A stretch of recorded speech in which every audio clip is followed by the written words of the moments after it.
is the Revisionary Podcast with your host, Juan Carlos. The Revisionary Podcast. Hello, and welcome to another episode of the Revisionary Podcast. And as always, I'm your host, Juan Carlos. In case you've never had the opportunity or pleasure to listen to this before, the way the Revisionary Podcast works is guests come on and tell us nonfiction stories about their lives, about which they wish things had gone a little bit different. Afterwards, I give them an opportunity to tell the same exact story, but this time they get to change any facts or details about the story that they like, and then we discuss the impact of the changes they've made to their story. Pretty straightforward, am I right? Well, this week we actually have Madelein Smith coming on, which is really excited because this episode kind of brings everything full circle for us. Madelein Smith is actually married to our audio engineer, Phil. So shout out to Phil if you're listening. Well, again, as I always say, of course you're listening. You probably just made this episode sound awesome. But it's interesting for me and it's fun because now I get to work with the whole family, you know. I actually met Phil through Madelein, and I love working with Madelein. She's a phenomenal comedian, and also, but more than anything, she's just a wonderful person. She is super, super nice and, you know, just very down-to-earth, very salt-of-the-earth person. She also released an album not too long ago, which when it debuted, was the #1 comedy album on iTunes, on Apple Music. So if you haven't already, please go ahead and listen and go support Madelein. She is a wonderful comedian and a wonderful person. And she loves to represent upstate New York, which I personally believe is a hidden gem. People don't give upstate New York enough credit. But that's neither here nor there. Also, very important, we would like to make an announcement that this upcoming Thursday, November 19, 2020, for those of you guys who love Gianmarco, just a reminder that he's going to come on to the show on Instagram Live.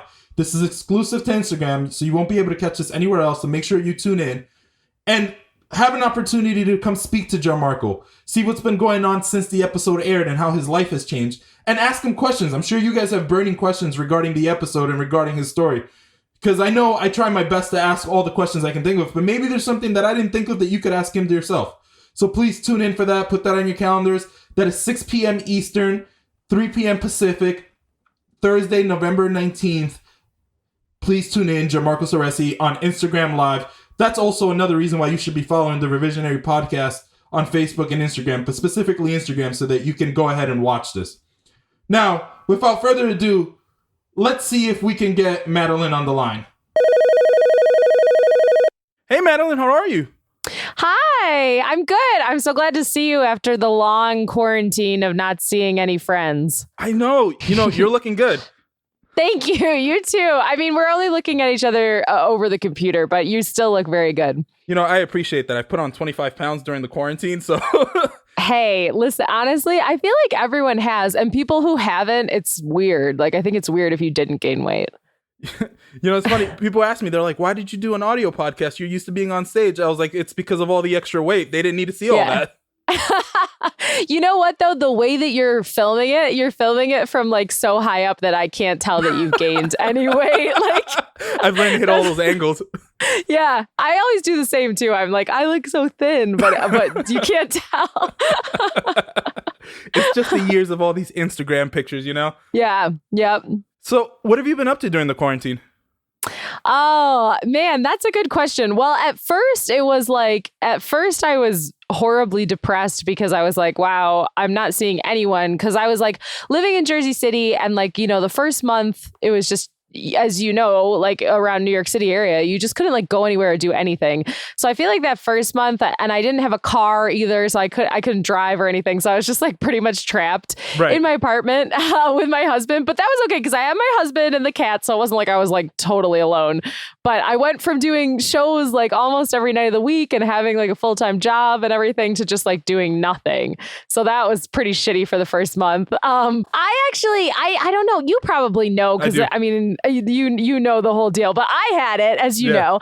And I did feel bad for like the nurse who had to call me to tell me that I had it, because I was like, this must be a shitty job to have to keep telling, and people are like so upset, and like it was bad. And when I was in the hospital, I was only in the hospital for like 2 days because I wasn't really that sick. I mean, it sucked, but I wasn't like that sick. There were people who were really, really sick. But the hospital that I was in Jersey City, Christ Hospital, the nurses there were like freaking out because they didn't have like any of the stuff that they needed. They didn't have enough masks. They didn't have enough equipment. They were like all just so stressed out, and it was scary. That was at the end of March. That was really, really scary. So honestly, like now, even though things are still not back to normal, I just feel like things are so much better than they were. Absolutely. And look, if any nurses or doctors or any medical professionals are listening to this, shout out to all of you and thank you for all of the great work that you've done. You guys truly stepped up when we really needed you. Yeah, 100%. I totally agree. And then what a stressful job too. Oh my God. Oh my God. I'm not going to get into that because it makes me sad, but thank you to all of you for all your help. But why don't we go ahead and let's get right into this. So Madelein, I'm just going to hand you the stage and go ahead and tell us your story. Okay, so the story that I thought that I would tell paints me in a terrible light, but I figured it was good to just like get it out there because this is something that I've talked about with people a lot on stage and whatnot. I used to have a podcast where I would talk about relationships, and I would talk on stage a lot about relationship dynamics. So like a lot of people know that my husband and I for a long time were doing like a polyamorous relationship, having multiple partners, being open, being very like wild, loosey-goosey. But before we were doing that, back in the day, like I think this was like 7 or 8 years ago, we were in a monogamous relationship, and I was just a very bad cheater. Like I was like, and I feel bad saying that because I know that people really feel strongly about people who cheat on their partners, and understandably. But what the situation was like, we had gotten together when we were, when I was like 18 and now I'm 30. So obviously long relationship. Right.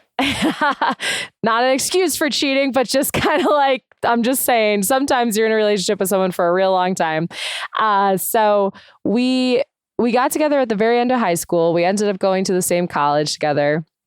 Things were very like loosey-goosey in college. It was like kind of a time to explore and explore sexuality and stuff. So like that was all very loosey-goosey. But then after college, when I was like 22, we were like, we're going to close things off. We're going to be in a monogamous relationship. And I was cool with it for a little bit, but then I was just like, was having major issues staying monogamous. Like I had, and it was never anything like that my husband had done wrong, or never like that I didn't love him or didn't want to be with him. He was my boyfriend at the time, but it was more just that like, I felt like there was something within me that I really, really was seeking out a lot of, attention and validation from other people. And I guess that was also right before I started doing comedy too. So like maybe I needed that to be filled with comedy, right? And not with like sexual attention. But like, I think maybe that's a little bit of being a comedian sometimes, is you're so needy. You need so much from people. And sometimes one person like cannot provide you all that you need. And I just wanted so much attention. And what ended up happening was I was working at an art center at the time. And I had a coworker who at first we were just friends, and then we were hanging out a little bit more. And then it was like one thing was leading to another. And I never felt like that I was really hiding what was happening from like either one of them. Like I felt like that they both kind of were aware of the other one. And so therefore I was like, well, it's fine. But it wasn't really, because I never was like, hey, I'm like sleeping with this guy, or like, hey, I live with this guy. This was 7 years ago, so I'm trying to remember the specifics of it, but somehow I was able to just keep it like very separate. And then I had that like this like affair kind of going on for a few months. And then my boyfriend found out and was, I think it was like a text came up on my phone, and he picked it up and saw it, and he was really mad, obviously very upset. And then we were broken up for a little bit, and then I broke things off with the other guy. And then he and I my boyfriend, who I later became my husband, we got back together and set up like new ground rules for our relationship and talked about everything. But I guess if I could go back and do it differently, I definitely would do everything differently. I would be like a better communicator, and I would be like, hey, I have trouble with monogamy. I'm having trouble doing it. I would have like talked to him about it and tried to find a solution instead of like going behind his back. I think sometimes when you're in your early 20s, you're like a real fuckboy and you don't like think about, what you're doing or how it's affecting others. But it was really, really shitty thing to do. And I still feel really bad about it. And I'm very like glad that he forgave me because it was really bad. It was pretty bad. It was bad. Hold on. Let's dive into this a little bit if that's okay. Sure. Yeah, sure. So first and foremost, just for those of you for those that are listening and don't understand how the polyamorous community works, could you explain that a little bit? Well, I think that kind of the difference between being polyamorous and cheating is that when you're polyamorous, it's kind of everyone is aware of what's happening. And you have usually like a primary partner who's your number one person who you live with and share your life with or whatever. And then you can bring on like a secondary partner. I know a girl in Brooklyn who has like 6 boyfriends and it's working out great for her. I think that's like, for me personally, I would be overwhelmed by that. But some people have like 6 or 7 or however many. It's kind of like, I think in popular culture, they make it seem like this really crazy, wild thing. Right. I don't really think it's crazy and wild. I think it's just like a different way of doing things. Okay. Kind of. So here's another question I have for you.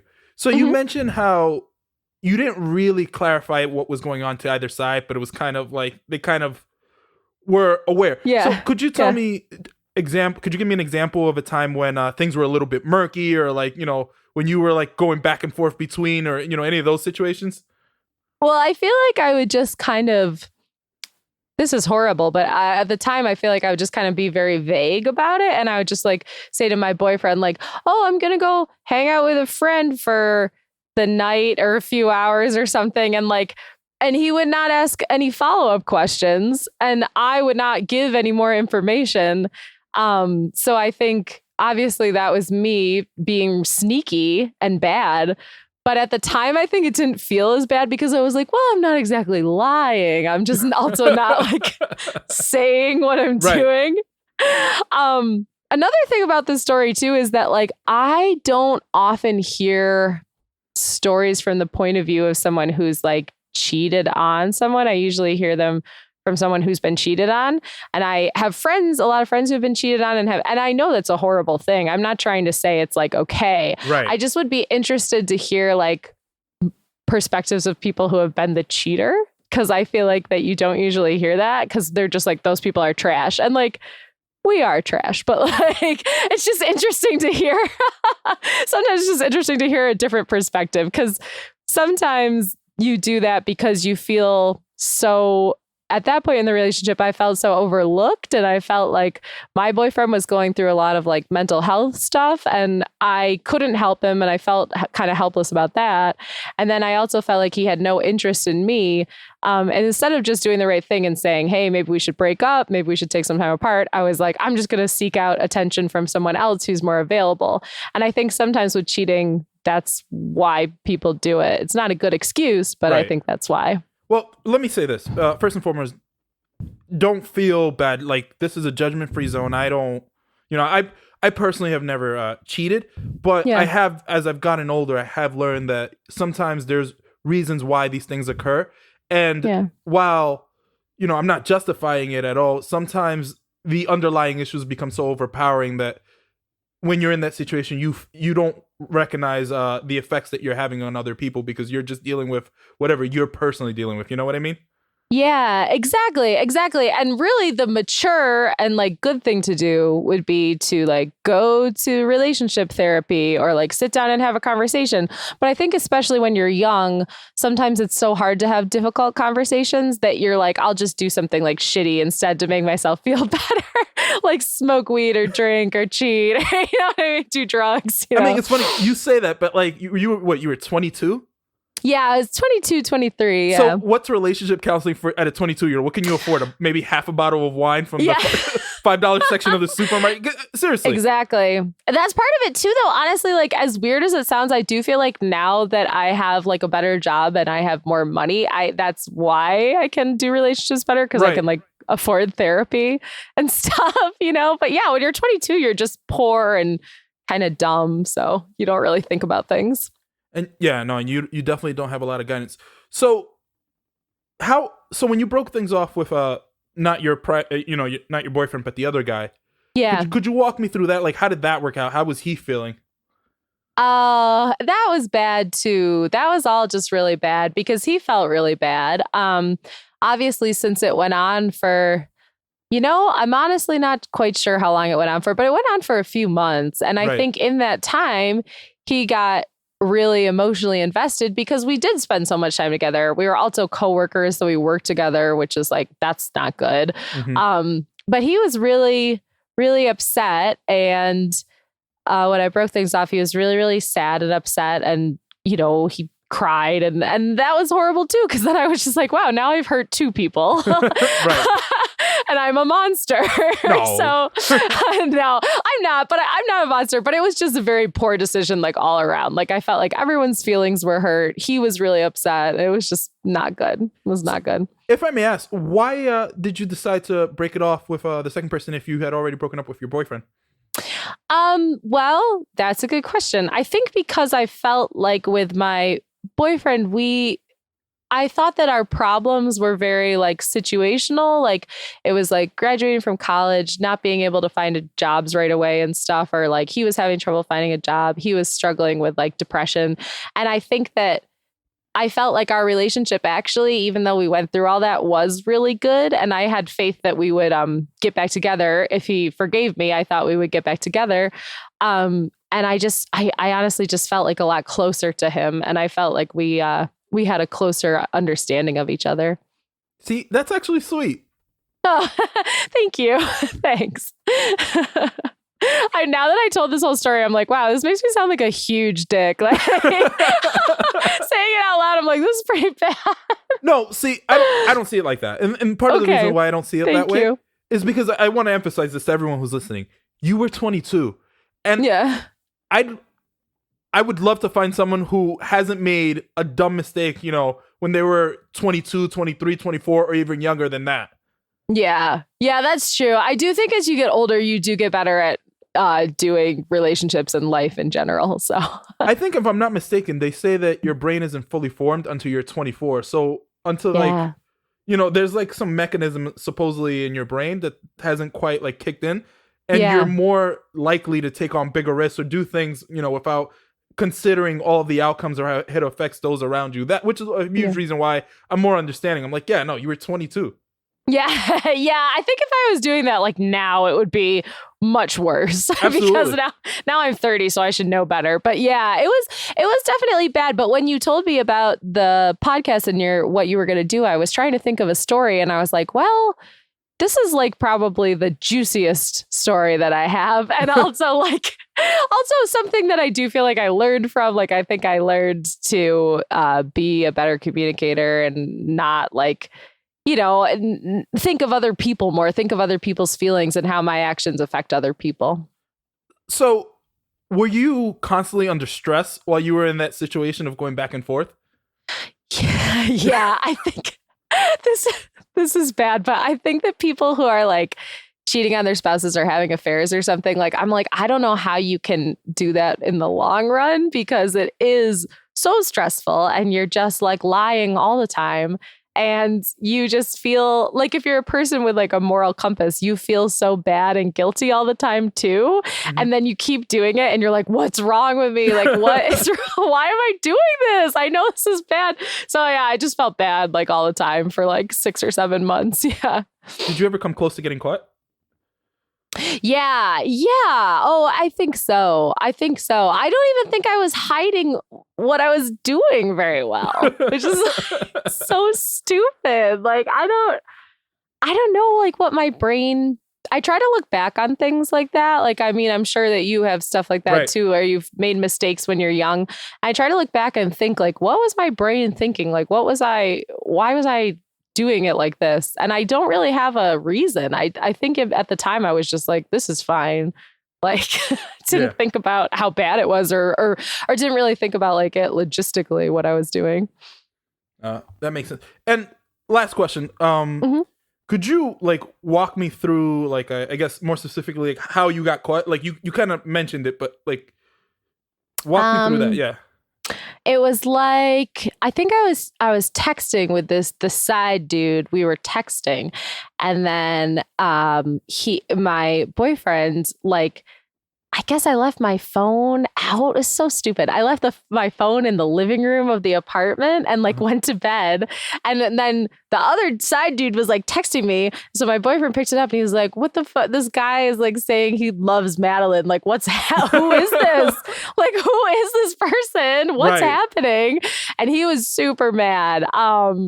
And then when you're confronted, and then he confronted me, like, what is this? And I think that I was like in like a, you go into like fight or flight. And I was like, oh, don't worry about it. It's fine. Don't worry about it. Oh my God. I was like, that's nothing. Like, he was like, what are you talking about? Like, what?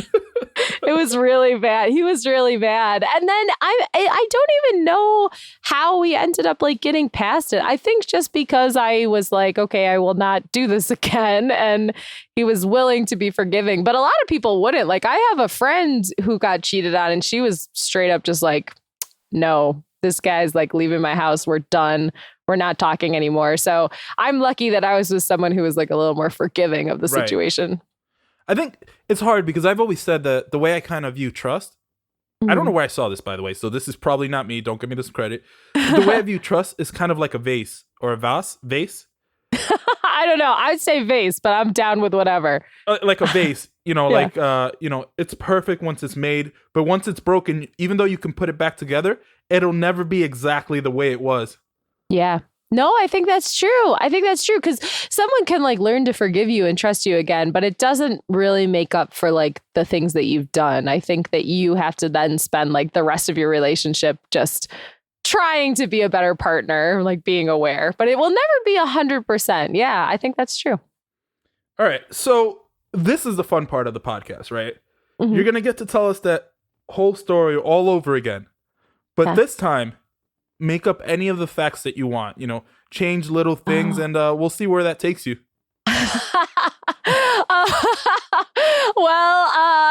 I think so. I was working at an art center and I was hooking up with my coworker who was the boss of the art center. And then he didn't want his wife to find out, so he gave me $100,000. The end. That's the news story. So in the revised version, you're getting cheat. You're the one helping the cheating. You profit financially. Is that what I'm hearing? Yeah, I think it would be better that way. I see. So is that so that you can turn around and be like, look, honey, I wasn't cheating. I was just trying to support us financially. Yeah. Like, I think if I had not been hooking up with like another broke arts teacher and I had been hooking up with some rich guy, maybe he would have just like paid me off. And then, then my husband would think that's cool. He'd be like, okay, I'd pay off his student loans. It's fine. Everything's fine. That's the new version of the story. And then in the story, somehow I am the good person and I didn't do anything wrong and I'm really nice. The end. It's okay. Well, there's an opportunity here, right? Because you could have also, I guess, not gotten caught. That's number one. So it's interesting that you didn't choose to go down that path. So let me ask you this. If you had gone down that path, would you have told them, or when would you have ended it? How do you think that would have played out? That's a good question. Because I feel like something like that isn't sustainable. Right. I don't know. I wish I could say that I would have been a really good person and I would have been like, no, I'm cutting this off. But I probably would have tried to keep it going for a little bit longer and just keep trying to like live the best of both worlds kind of thing. Right. But I think eventually I would have had to be honest about it because I think it would have just become way too much to keep a big secret like that. I think that would have just been like way too hard. So I think in the end, I'd really have to be honest about it. You think it would have been your dark passenger? My what? What would it be? My what? Your dark passenger. Okay, so you're not a fan of Dexter, I can tell. Oh, no, sorry. I was like, I don't know what that is. Got it. Look, in case any Dexter fans are watching, I hope this is not a spoiler, but he keeps making references to what he calls his dark passenger. It's like the reason that he acts on his impulses. I don't want to go into deeper detail because I don't want to ruin it for anyone who's still watching. Mm-hmm. And he is a serial killer, right? Yes, he is a serial killer. Oh, no. I'm not saying you're a serial killer. I mean, at least I don't think you are. I don't know. Oh, no. No, I get what you're saying. It is kind of like that. I think I would have like kept it like a dirty secret for a while. But then eventually I feel like you have to, because your conscience will get the better of you. And it already was. I was already like feeling like I was a really bad girlfriend and bad person and stuff. So I think I do think that if he hadn't have found out, I think I would have said in hopefully soon after that. And let me ask you this. What if the situation had been flipped and your coworker found out instead of your boyfriend? How do you think that would have gone by? Well, I think my coworker did know that I was like living with someone, right. But I don't think that he knew kind of like how serious our relationship was, because I think that I had like downplayed it to kind of be like, oh yeah, you know. So probably if he had found out, you know, I think in the end, what would have happened would have just been I would have stayed with my initial boyfriend, who I then became my husband. I don't think that I would have ever gone with the other dude, because even though he and I had really fun time together and we had a good connection, I just felt like that I already had built up this like really intense relationship with my boyfriend. So I think it would have always ended up that we would be together. And not the other guy, which is hopefully he'll never listen, because I don't want his feelings to be hurt. I don't want him to be sad. He clearly doesn't have a Google follower filter, whatever it is, for your name. Yeah, I know, right? I know he like listened to my album and stuff. I mean, he like texted me about that, but I don't. Hopefully he doesn't listen to like every podcast ever that I do. Right. That would be clearly not this one. Yeah. No, I'm just kidding. So, okay. Cool. Mm-hmm. So let me ask you this. Mm-hmm. You know what? I feel like tell me to stop if I'm like asking you too many questions around this, because I don't want to. No, that's okay. That's fine. Also, the fact that it was like 7 years ago makes me like care a lot less. You know, I don't. It's totally fine. Right. No, look, that makes a lot of sense. Yeah. So how did it even start? Like, how did you get yourself into the situation to begin with? You know what? I think it was just that like I was having major relationship problems at the time. Like we were going through the growing stages of being out of college, all that stuff, moving into like my first adult apartment, all that. And we were like living together. We were living together, but it was a little bit, he was still like finishing up school for some of it. So I don't know, it was just a little bit weird. And so when I got my first job, like I said, I hadn't started doing comedy yet. And I think I was really confused about what I wanted to do in my life. And I was also kind of like starved for attention. And like, so then my coworker, he just was very like, wanting to be friends with me and paying a lot of attention to me. And I think that we liked each other. And I think that I initiated it, actually. I think that I probably did like the first move. Although, to be honest with you, I don't remember exactly who did, but I think that we were like, oh, let's hang out. And he's like, come hang out in my apartment. So he probably had like a plan or something. And then it was just like one thing led to another. And even though I knew it was not a good idea, I still just did it anyway. Like I wasn't really thinking. I didn't like think very much about things I did back then. Also, I'm going to need you to clarify something to me. And this is for all the men who are out there listening. Yeah. So women, you all know when we are quote unquote making moves. Well,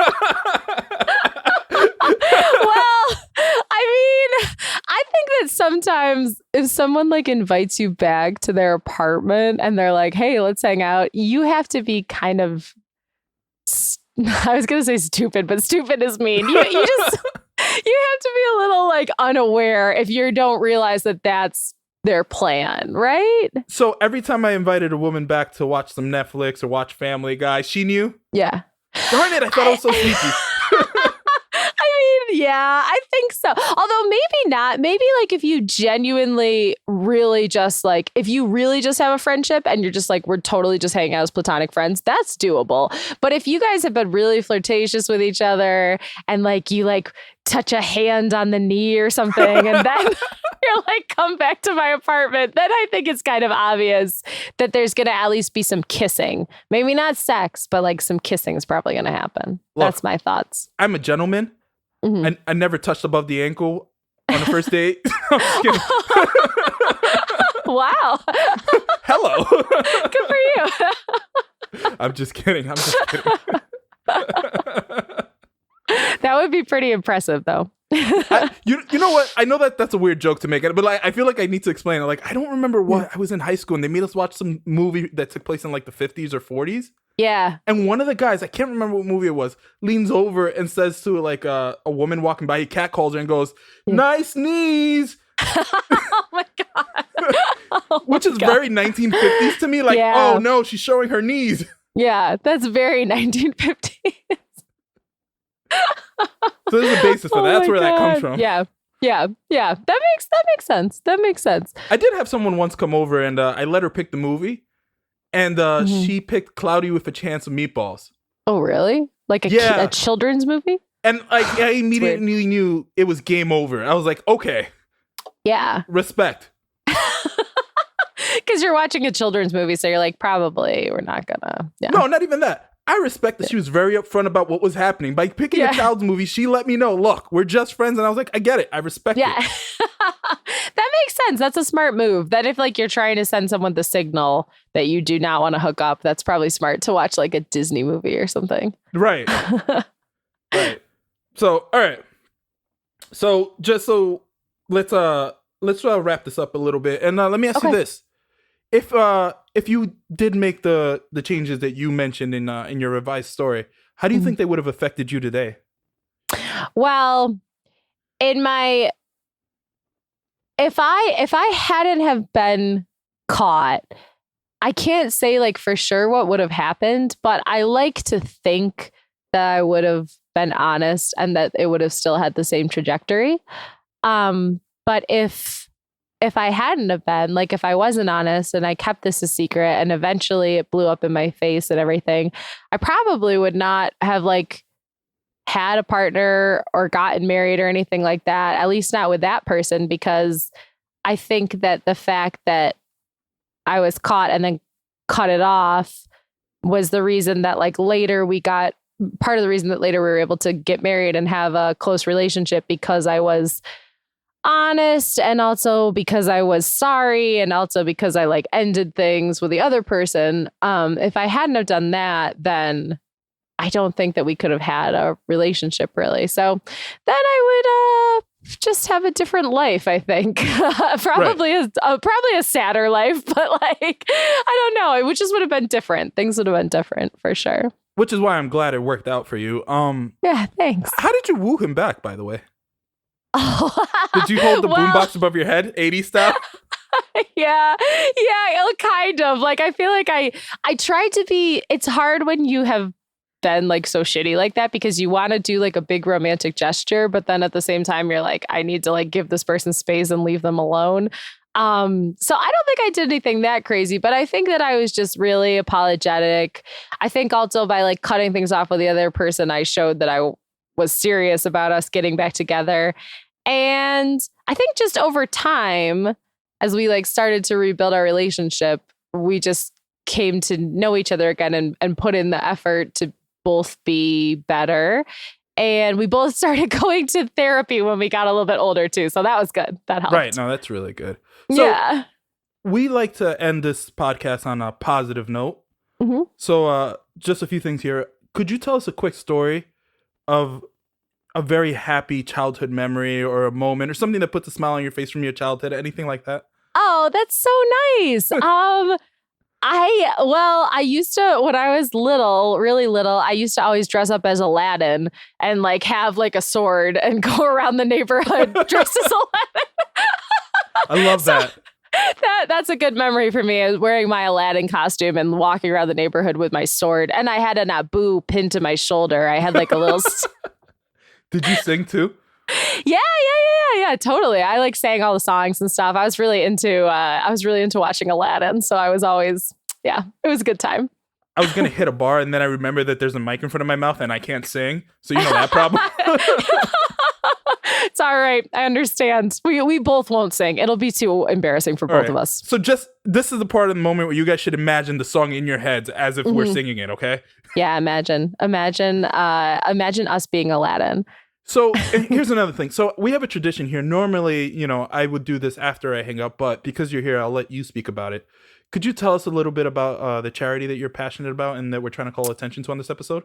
Yeah. Well, first off, I think that that's so cool that you're doing that. That's awesome. The charity that I recently was really interested in is called the Okra Project, and they provide food and meals and cooking lessons to Black, trans, I was going to say youth, but I think just people of all ages, because, the trans community already has it hard enough. And then being Black and trans is especially hard. It's like, not to be too much of a downer, but that's a community that gets, a lot of hate crimes happen against them. They have a lot of violence against them. And so through this project, they're able to provide them with food, provide them with help, provide them with skills and stuff and things that people need. And I donated a portion of my album sales to it, and I've been trying to raise awareness about it. And also just obviously Black Lives Matter, all of that kind of stuff. I think that right now is the time where me as a white lady should probably be focusing on helping things like that and not just focusing on myself.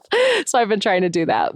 No, and look, I appreciate it. And that's why I wanted to give you an opportunity because I know how passionate you are about it and let you connect with people and tell them about it. Thank you. Before you go, where can we find you? Where can the Revisionaries follow you? I'm just Madelein Smith. My first name is spelled weird, but I'm sure you'll spell it in the episode notes. Yeah, right. So it's spelled, I know it's spelled weird. People always tell me. It's Madelein Smith on Instagram, Madeleine Murphy on Twitter, and then just my website is madeleinsmithcomedy.com. Or you can friend me on Facebook too. It's just Madelein Smith. Do you know to this day, before I write out your name, I sound it out. I go, Made lean. And that's how I spell it every single time. Thank you. You know what though? Honestly, as a comic and a producer, I really appreciate that from you because so many producers will ask me to do their shows and then just misspell my name. And I'm like, but you asked me to do your show. Right. Can't you just look on Facebook where you asked me to do your show? I just I don't know. It does. I used to be more relaxed about it, but then it started after 6 or 7 years of doing comedy. I'm like, I can't stand this anymore. It would drive me nuts. I get it. Yeah. I still get the Juans, even though guys, it's Juan Carlos. Yeah, it's Juan Carlos. Now, your name is Juan Carlos, but is that your real name, or did you put both your names together? No, that's my legal first name. Oh, okay. I wasn't sure because I thought that you had I thought that was your first and middle name that you put them together. That is so my your name government is Juan issued Carlos. name. That is what my parents named me. Yeah. It's not even that weird of a name. I just for some reason thought that you had this secret identity, but you don't. Never mind. No, I will tell you this. Comedy is not my real last name, Madeleine. I don't know if you knew. It's good. I'm glad. I know so many people on Facebook have this person comedian, and I'm like, oh my God. I just wanted something simple that, I could yell from stage and people could follow me. No, it's smart. It's probably smart. I should probably change the way my name is spelled, honestly, because people can never find me. Yeah, they can never find me. But the opposite is also true, that if anyone does figure out how to spell it, you're easier to Google and find that way. That's true, yeah. There's not there's Maddie Smith, but she has never gone by Madeleine, and I've never gone by Maddie. So people will confuse us, and I'm always like, we are two different comedians. We are two different people. Yeah, sometimes people message me. Sometimes people message me and be like, hey, you were great on Wild and Out. I'm like, I was not on Wild. You're like, oh, thanks. But oh my God. And also, I mean, listen, I understand she and I are two white girls from upstate. So I do understand that we have that in common. Yeah. But it is weird that people would look at my Instagram and be like, yeah, that's the her girl. It's we don't even look the same. You don't look alike. Also, I don't know, you guys aren't really the same. Like, you know what?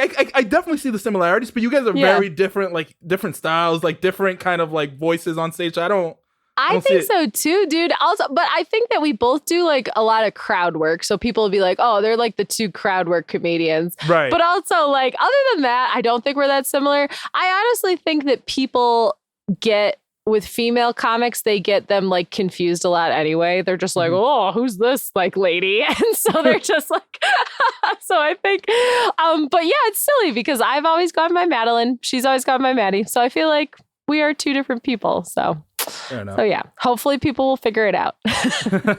Well, on that note, I want to say thank you for coming on the show. I really appreciate you.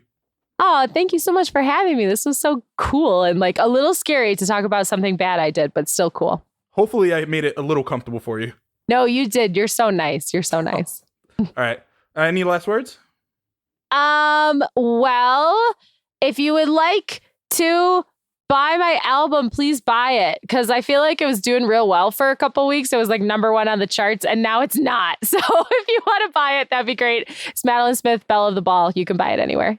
Thank you. I streamed it, didn't buy it, but I will go buy it now. Oh, no. No. Streaming is fine. Streaming's fine too. It's just like, I'm just trying to get it so people keep listening to it. Cause I feel like the first month after your album comes out, it's like, woo.